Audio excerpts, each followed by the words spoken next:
The cashier laughed when the woman couldn't pay for a $3 birthday cake. Nobody noticed the single dad reaching into his pocket.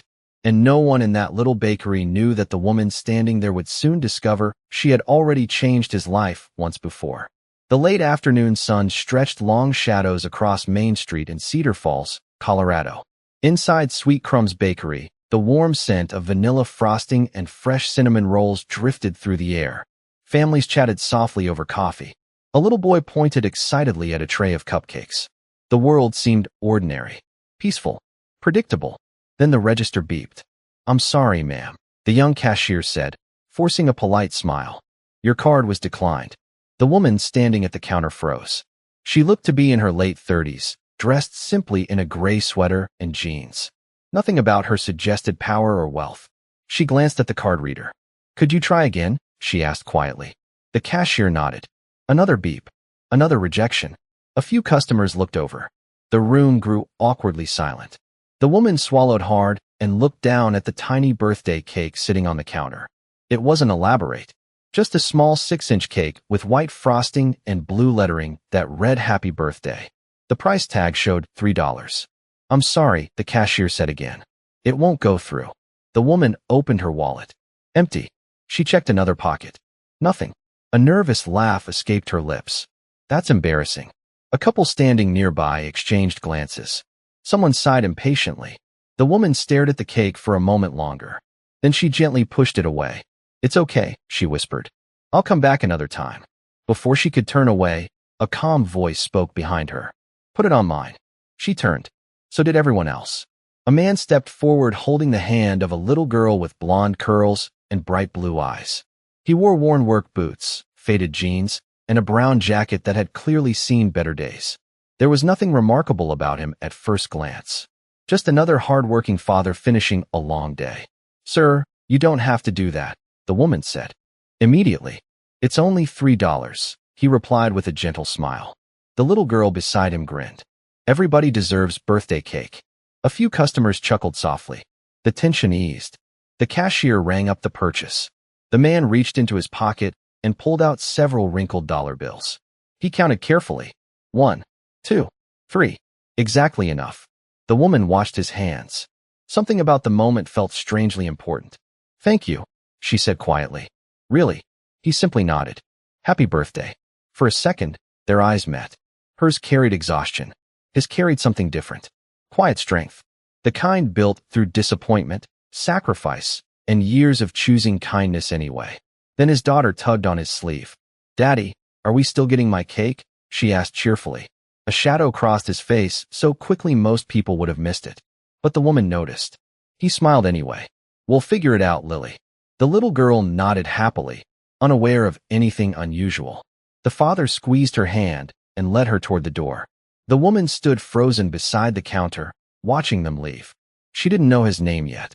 She didn't know that 6 months earlier she had signed a document that destroyed his dream. And she certainly didn't know that the $3 he had just spent on a stranger's birthday cake had been the last cash he had set aside for his daughter's birthday. Claire Whitmore remained standing beside the bakery counter long after Ethan and Lily disappeared through the glass door. The small cake sat in her hands, suddenly feeling heavier than it should have. Around her, conversations resumed. Coffee cups clinked. The register opened and closed. Life moved on, but something inside her did not. She glanced toward the parking lot and caught one final glimpse of the old pickup truck pulling away beneath the golden Colorado sunset. Then she looked down at the cake again. $3.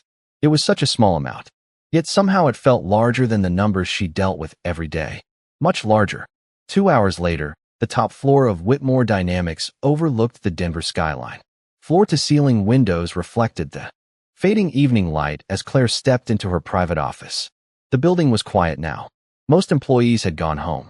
A few lights remained scattered throughout the 32nd floor like distant stars. Her executive assistant looked up from her desk. "Happy birthday, Ms. Whitmore." Claire forced a smile. "Thank you, Rachel." She carried the small cake into her office and placed it on the conference table. The side of it looked strangely out of place among the polished glass, leather chairs, and million-dollar contracts. Her phone buzzed repeatedly with messages from board members, investors, and executives. She ignored them all. Instead, She opened a folder lying on her desk. The folder contained dozens of rejected proposals from the past year. Most were forgettable. Most deserved rejection. But one name suddenly caught her attention. Ethan Walker. Claire froze. The memory surfaced immediately. 6 months earlier. A crowded boardroom. A presentation screen glowing beneath recessed lights. Ethan standing alone at the front of the room in a navy blazer that looked slightly too old. She remembered his confidence. She remembered the detailed projections. She remembered the innovation he had proposed. And she remembered saying no. The risk exposure is too high. The market is not ready. We are passing on this opportunity. Those had been her exact words. The project carried a proposed valuation of $10 million. A bold number for an independent developer. At the time, she had not thought twice about it. Hundreds of proposals crossed her desk every year. Yet now she stared at his photograph attached to the file. The same calm eyes. The same quiet expression. The same man who had paid for her birthday cake. Claire slowly lowered herself into her chair. Something felt wrong. Not with the decision itself. With the memory of it. She opened the project documents again. Page after page of research. Market analysis. Patent sketches. Technical forecasts. Ethan had done remarkable work. She could see that now. Her phone rang. It was a board member. She silenced it. Another call followed. She silenced that too. Outside her office, the city lights flickered. Alive across Denver. Inside, only the soft hum of the air conditioning remained. Claire continued reading. The deeper she went, the more uncomfortable she became. Finally, she reached the review summary prepared by her evaluation team. Her eyes narrowed. A few numbers seemed inconsistent. A few conclusions felt strangely rushed. She leaned forward. Then she read the final recommendation again. Reject immediately. Claire stared at those words for a long moment. Somewhere deep inside, a quiet sense of unease began to grow. Because for the first time since leaving the bakery, she was no longer wondering why Ethan Walker had been kind to a stranger. She was beginning to wonder whether her company had made a terrible mistake. The next morning, Claire Whitmore arrived at headquarters before sunrise. The city was still wrapped in pale blue shadows, and the streets below carried only a handful of commuters beginning their day. Normally, she started every morning reviewing quarterly reports, investor updates, and acquisition forecasts. Today was different. Today, a single file sat in the center of her desk. Ethan Walker. She read his name again. Then she pressed a button on her office phone. Rachel, can you come in for a moment? Her assistant entered carrying a tablet. Good morning, Ms. Whitmore. Claire nodded toward the folder. I need everything we have on Ethan Walker. Rachel looked surprised. The independent developer? Yes. Is there a problem? Claire hesitated. I am not sure yet. An hour later, the information began arriving. Employment history, patent filings, financial records, public interviews, community awards. Claire expected to find frustration somewhere. Resentment, complaints about Whitmore Dynamics, maybe even lawsuits. Instead, she found something entirely different. Ethan had never publicly criticized the company. Not once. After the rejection, he quietly accepted a contract position with a local engineering firm. When that ended, he took freelance work. When the freelance work slowed, he drove deliveries on weekends. Through it all, he continued raising Lily alone. Claire leaned back slowly. The silence inside her office deepened. That does not make sense, she murmured. Rachel looked up. What is not? Claire tapped the folder. Most people would be angry. Rachel gave a small shrug. Maybe he moved on. But Claire was no longer convinced. Something about Ethan Walker refused to fit into the assumptions she had made. Later that afternoon, curiosity pushed her further. She left the office without security, without announcements, and without the usual entourage that followed a billionaire chief executive everywhere she went. Instead, she drove herself to Cedar Falls. The small town felt worlds away from the glass towers of Denver. Main Street was lined with family-owned stores, flower boxes, and weathered brick buildings. The pace was slower. The smiles seemed more genuine. Claire parked across from a hardware store and stepped inside. An older cashier greeted her warmly. Afternoon. Claire smiled politely. I am looking for someone. Ethan Walker. The cashier immediately brightened. Good man. Claire blinked. You know him? Everybody knows Ethan. Another customer overheard and joined the conversation. Helped repair my porch after a storm last year. A woman near the paint aisle added. He volunteers at the community center whenever they need an extra hand. Someone else laughed softly. And somehow he is always the first person to shovel snow for his neighbors. Claire listened quietly. None of these people knew who she was. They had no reason to impress her. Yet every story sounded the same. Respect, gratitude, admiration. Not because Ethan was rich, not because he was powerful, simply because he was kind. As she walked back outside, she spotted a small playground across the street. Children laughed beneath bright red slides and climbing structures. On a nearby bench sat Ethan. Lily was racing across the monkey bars while he watched with an easy smile. There was no bitterness on his face. No sign of a man defeated by failure. Only patience. Only quiet strength. Claire remained hidden beside a storefront window. She could not stop staring, because she had expected to find someone broken by disappointment. Instead, she had found something far more unsettling. A man who had lost almost everything and somehow refused to lose his grace. Claire should have driven back to Denver that evening. She should have returned to board meetings, investor calls, and quarterly forecasts. Instead, she remained in Cedar Falls. Something about Ethan Walker refused to leave her thoughts. The late afternoon breeze carried the scent of fresh-cut grass as she watched from a distance. Lily raced across the playground, laughing as she climbed a rope structure shaped like a small castle. Ethan sat on the bench with a notebook resting on his knee. Every few minutes, he glanced up to make sure his daughter was safe. Then he returned to writing. Curious, Claire followed at a distance when they eventually left the park. Ethan's pickup truck was old but clean.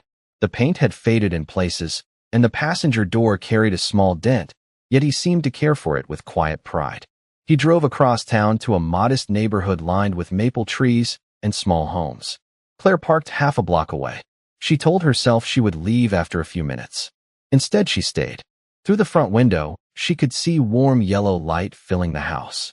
Lily sat at the kitchen table working on homework while Ethan prepared dinner. Nothing looked extraordinary. That was exactly what made it extraordinary. No private chef, no luxury, no assistants. Just a father and daughter building a life together one ordinary evening at a time. An hour later, a delivery driver stopped outside the house, carrying several pizza boxes. Claire watched Ethan step onto the porch. The driver handed him a receipt. Ethan smiled apologetically and shook his head. The driver laughed and pointed to the boxes. Ethan looked confused. A moment later, an elderly woman from next door emerged from her house. "You helped fix my fence," she called out. "Tonight is my turn." Ethan tried to refuse. The woman crossed her arms. "Take the pizza, Ethan." Lily appeared behind him, already smiling. The old woman won. Everyone laughed. Claire felt something tighten in her chest. She was witnessing a kind of wealth that never appeared on financial statements. Later, after the neighborhood grew quiet, Claire finally returned to her hotel. Yet sleep refused to come. Near midnight, she opened her laptop and continued reviewing Ethan's file. Buried deep within the archived documents, she found something new. Educational records, engineering awards, patent submissions. Several industry experts had once described Ethan as one of the most promising independent innovators in the region. Claire stared at the screen. "What happened to you?" she whispered. Then she found an old video recording from 2 years earlier. Ethan stood before a technology conference audience presenting an energy optimization platform. His voice was confident. His projections were precise. The room had been captivated. Claire watched every second. This was not merely a talented engineer. This was someone capable of changing industries. Yet the man she had seen at the bakery had been counting crumpled dollar bills to buy a stranger a birthday cake. Her eyes drifted toward the small cake still sitting untouched on the hotel desk. Suddenly, a troubling question entered her mind. If Ethan had once been this successful, then why had $3 mattered so much? And why had he spent it on her instead of himself?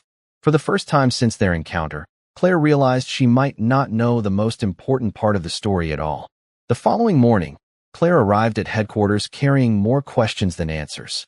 The elevator climbed 32 floors in complete silence, but her mind was anything but quiet.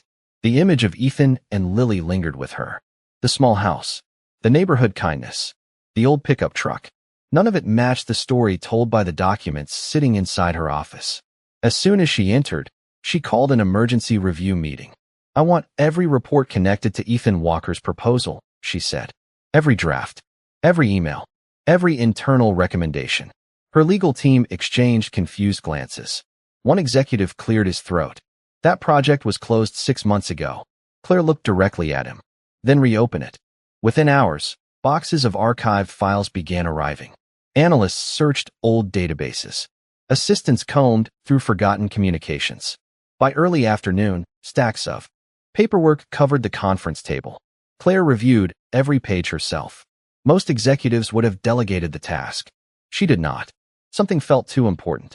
The deeper she looked, the stranger the situation became. The original proposal contained breakthrough efficiency models. The technical forecasts were strong. Independent reviewers had initially praised the innovation. Yet somehow the final recommendation had shifted dramatically during the last stage of evaluation. Claire frowned. Why would this happen? No one had an answer. Then her office phone rang. Rachel appeared moments later. There is a former executive on line 2 asking specifically for you. Claire looked up. Who? Thomas Bennett, former director of strategic development. Claire recognized the name immediately. Bennett had retired 4 months earlier after nearly 20 years with the company. She picked up the call. Thomas. The older man's voice carried a tired seriousness. I saw your inquiry this morning. Claire straightened in her chair. You know something about Ethan Walker's proposal? A long pause followed. More than I should have. The room suddenly felt smaller. Talk to me. Bennett exhaled slowly. I reviewed the project personally before retirement. It never made sense. The evaluation team downgraded critical market projections without justification. Claire's heartbeat quickened. You are saying the data was altered? I am saying someone changed the narrative. Silence filled the office. Bennett continued. The proposal was stronger than most people realized. Very few understood what Ethan had built. Claire stared at the city skyline beyond her window. How valuable was it? Another pause. Then came the answer. Not $10 million. Claire's fingers tightened around the phone. Then how much? If developed correctly, hundreds of millions over the next decade. The words landed like thunder in a quiet room. Claire closed her eyes. For a moment she could not speak. She remembered Ethan counting wrinkled dollar bills in the bakery. She remembered Lily smiling beside him. She remembered the $3 cake. Meanwhile, hidden inside company archives sat a project capable of transforming industries. Why did nobody catch this? Claire finally asked. Bennett's voice softened. Because everyone was focused on risk. No one was focused on possibility. After the call ended, Claire remained motionless.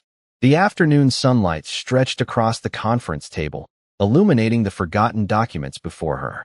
For 6 months, the file had gathered dust. For 6 months, a brilliant idea had been buried. And for 6 months, a good man had quietly carried the consequences. Claire slowly opened Ethan's proposal one more time. This time she was not reading it as a chief executive. She was reading it as someone beginning to understand the true cost of a mistake.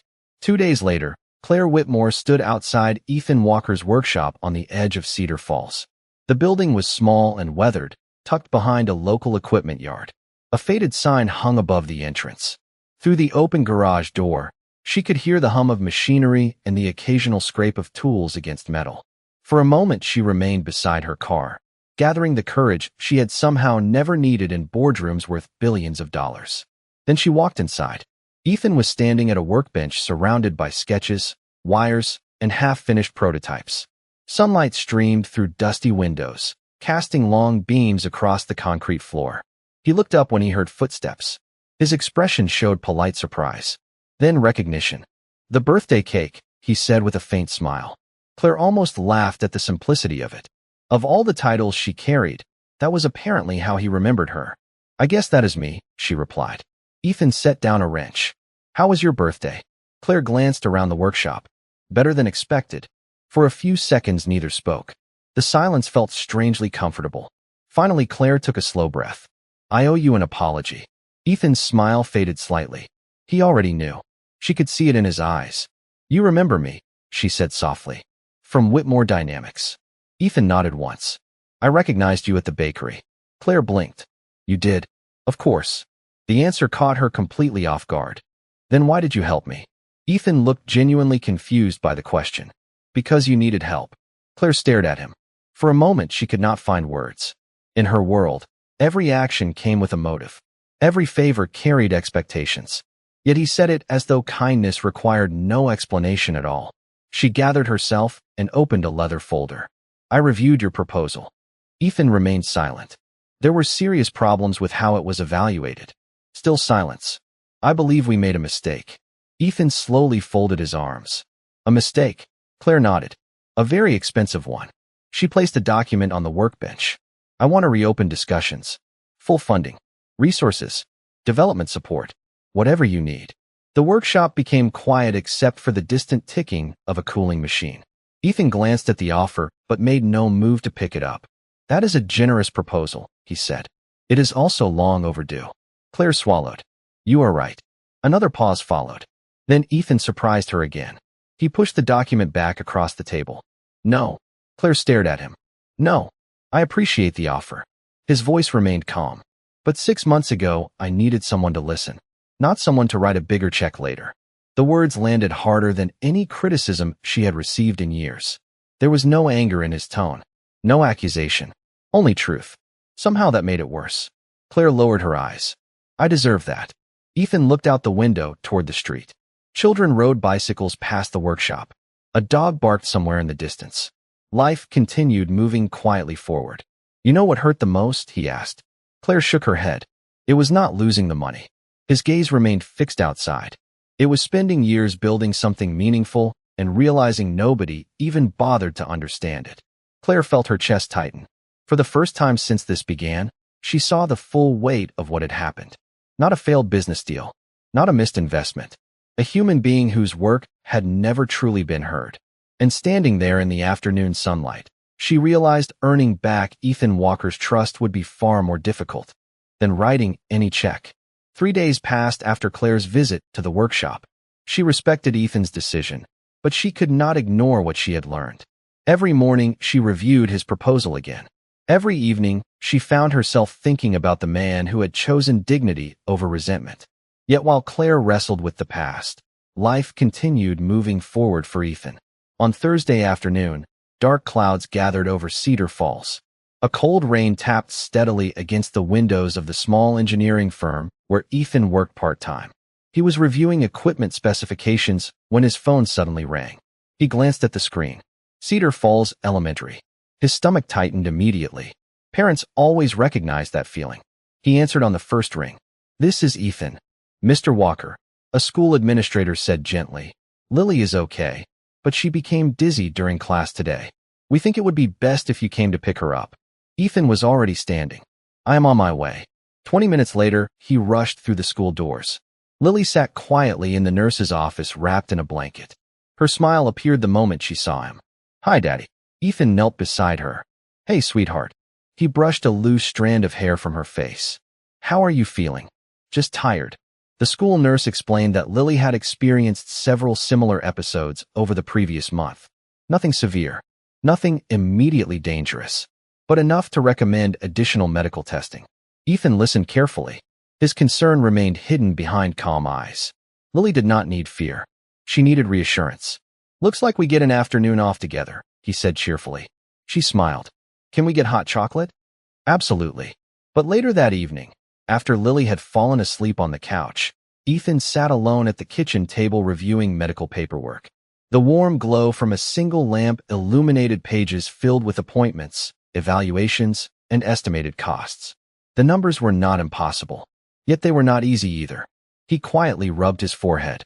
The savings account he had built over years had already shrunk after the project rejection. Every freelance contract mattered now. Every paycheck had a purpose. Outside, rain continued falling against the windows. Across the state, Claire was finishing a board strategy meeting when Rachel entered her office carrying a folder. I thought you should see this. Claire accepted it. What is it?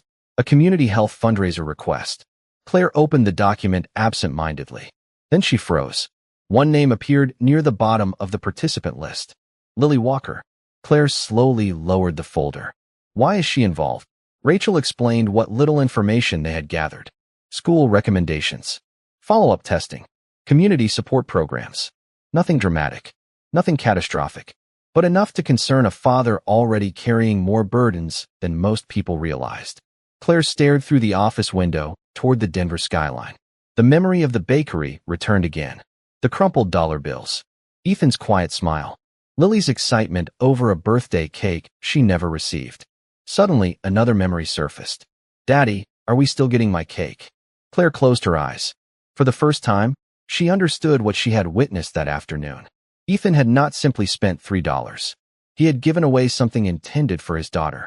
And he had done it without hesitation, without recognition, without expecting anything in return. The realization settled heavily inside her heart, because now she understood the truth. The greatest sacrifice had never been the lost project. It had been all the small sacrifices no one ever saw. The following Monday morning, the executive boardroom at Whitmore Dynamics felt unusually tense. Floor-to-ceiling windows overlooked downtown Denver, but no one seemed interested in the view. Senior executives sat around the polished conference table, exchanging uncertain glances. Several had received late-night messages from Claire requesting mandatory attendance. No agenda had been provided. No explanation had been offered. At precisely 9 o'clock, Claire entered carrying a single folder. She did not greet anyone. She did not sit down. Instead, she walked directly to the large presentation screen at the front of the room. "Thank you for being here," she said calmly. The room quieted immediately. A few executives opened notebooks. Others prepared tablets. They expected discussions about acquisitions, expansion plans, or quarterly earnings. What they received was something entirely different. Claire pressed a button. A familiar name appeared on the screen. Ethan Walker. Several faces showed recognition. Others looked confused. One executive shifted uncomfortably in his chair. Claire noticed. 6 months ago, she began, this company rejected a proposal submitted by Ethan Walker. A few heads nodded. At the time, we concluded that the opportunity carried excessive risk. Another slide appeared. Financial projections, technical analyses, market forecasts. The room remained silent. Then Claire revealed a second set of documents. These are the original evaluations. She clicked again. And these are the altered evaluations used during final review. Murmurs spread across the table. Executives leaned forward. Several exchanged startled looks. The differences were impossible to ignore. Growth projections had been reduced. Revenue estimates had been downgraded. Key recommendations had been rewritten.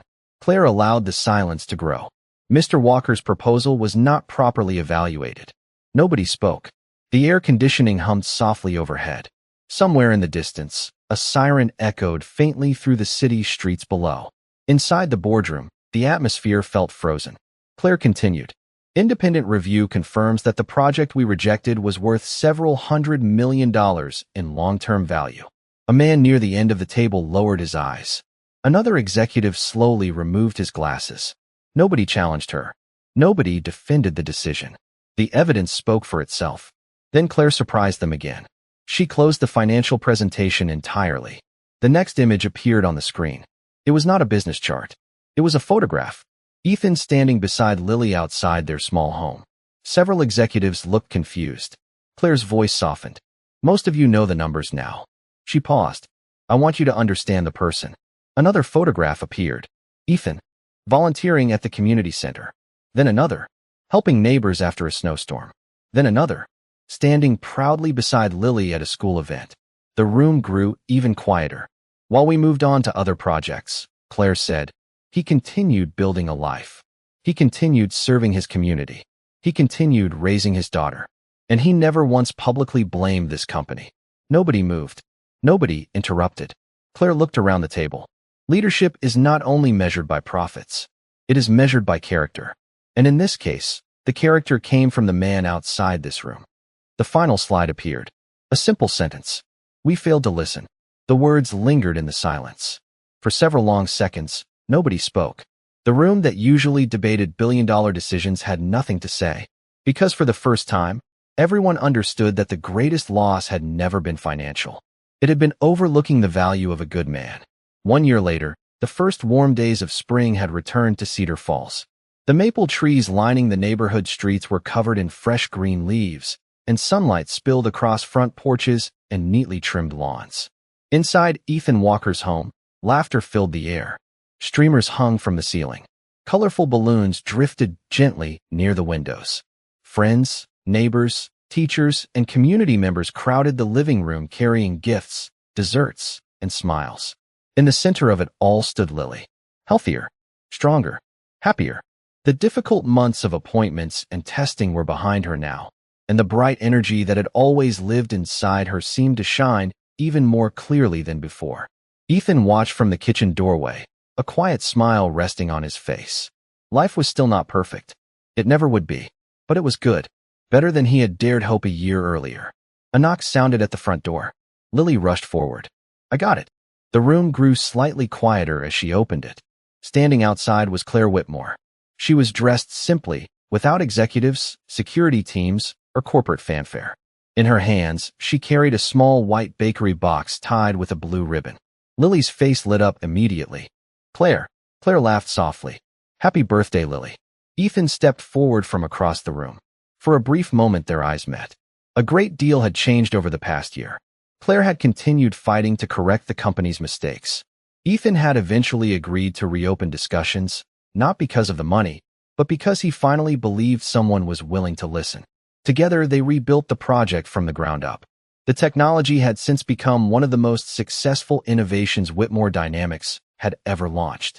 Yet neither of them spoke about profits very often. Somehow the numbers no longer seemed like the most important part of the story. Claire handed the bakery box to Lily. "Go ahead," she said. Lily carefully untied the ribbon and opened the lid. The room fell silent. Inside sat a small 6-inch cake with white frosting and blue lettering. Ethan immediately recognized it. So did Claire. It looked almost identical to the one from the bakery a year earlier. Lily looked between them, confused.